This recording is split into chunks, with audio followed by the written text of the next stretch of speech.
Hoosiers are set to get some much needed relief, as the first round of stimulus checks start to hit bank accounts.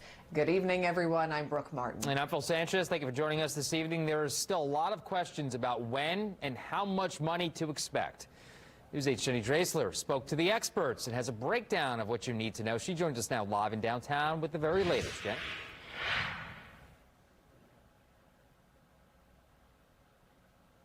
Not everybody has them yet. A lot of questions, as you said, so I sat down with the experts to get answers to those frequently asked questions. The biggest question: how much money am I supposed to get? The answer depends on how much you make and if you have kids. I spoke to IU Bloomington professor Greg Geisler with the breakdown. Single or head of household filing status, $1,200.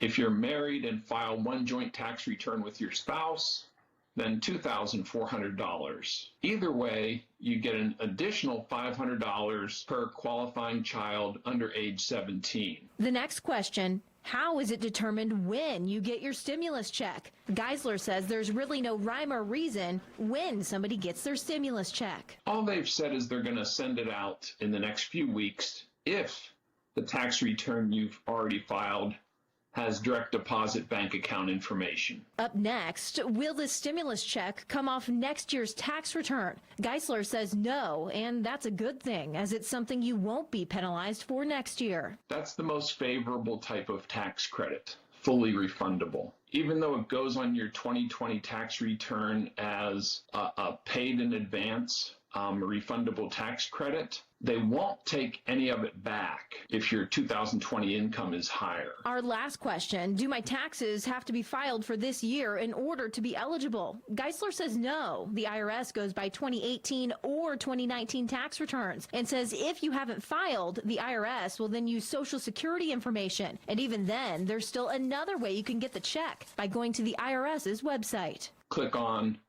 Non-Filers, enter payment info, create an online account, and answer all the questions. Now, Geisler also wants to warn you that there are a lot of scammers out there trying to take advantage of this. He warns you the IRS, they never call you, they never email you, they only contact you through the U.S. Postal Service. Live downtown, Jenny Drasler, Wish TV, wishtv.com, and follow us on Facebook. All right.